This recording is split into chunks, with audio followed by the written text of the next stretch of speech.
the fine gentleman we have in the industry. He's not, all over the place, but you know that he's doing his job. And basically, that's all we want. Do your job. And I mean, give us what you have, which Harold has been doing over the years, and I'm grateful that you could join us here on the red carpet. Amazing actor and all of that. I haven't seen you in a long time, so the cliche that we always ask, you obviously have to start a conversation with how you're doing, how has things been for you? I'm very fine, very fine. I'm very much alive.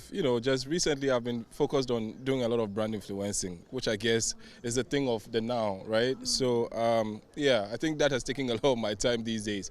We're hoping that the movie industry bounces back on its feet fully, even though we're trying to get it back, but we hope that it gets back on its feet fully so that some of us can hit the screens again. So there's been the conversation about support for the industry. Do you think that is it because of the supports that or the lack of support that the industry doesn't have is the reason for the falling of the industry, or what exactly? I think it's very cliche to say that there's no support. There indeed isn't support, but when I go to other parts of the world, for instance, our brothers, our neighbors, Nigeria, we keep saying they have all the support, but trust me, if you talk to them, they'll tell you they have their challenges too with support. It's not as easy and as rosy as we think they have it, all right? I think it's just really about making do with what we have, okay? So regardless of support, I'm not saying there's support and we are denying it. Whether there's support or not, I think we should still get up and doing. And with time, people will wake up and begin to embrace what we have. Trust me, they don't have it as rosy as we think. If you talk to them, they have their own challenges, but the only difference between they and us, and I'm not picking on them, okay, but it's just because they are our neighbors. So if for anything, it's easy to refer to them, all right? So they don't have it as rosy as us. They just get up and do it. But what happened between, the time that you started off as an actor here in this industry? Was, you were all over the place. We see what you do, what you bring on the table. Then all of a sudden we don't see anything. And now we're all complaining about support. We're complaining about money and investment and all of that. What did you think happened in between?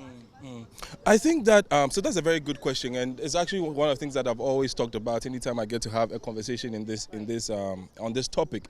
When things change, when there was a shift from, the traditional media to social media and internet media and all that, I think that the stakeholders and the forefronters couldn't adapt. They couldn't adapt. So it became a problem. Those who were holding the fort at the time when the industry was very buoyant and very vibrant couldn't adapt when there was a shift. It's as simple as that. That's what happened. That's what happened. It's not support. It's not any. They just couldn't adapt and transition smoothly. So there became a gap. And you know how it is. The longer you stay idle, forever you're going to be idle. It's just that. But I mean, what do you think that we can do as a people, since we are all looking forward to making this an industry to look up to? What do you think we can do, yourself, obviously the media, and every other person out there? What do you think we can do to, Becky, do something? You're bringing out all the facts. For me, so obviously support is number one. It's very, very important. We can't get up and doing and not have any support at all. So definitely we need some support from the people. Collaborations are also very important. We need to wrap off the energy of our people, our brothers who are doing well, which is Nigeria once again. So collaborations, getting to having them rub off their energy on us and vice versa and stuff like that. So collaborations for sure. And support, I guess. And then also above all, putting excuses aside and getting up to do the work.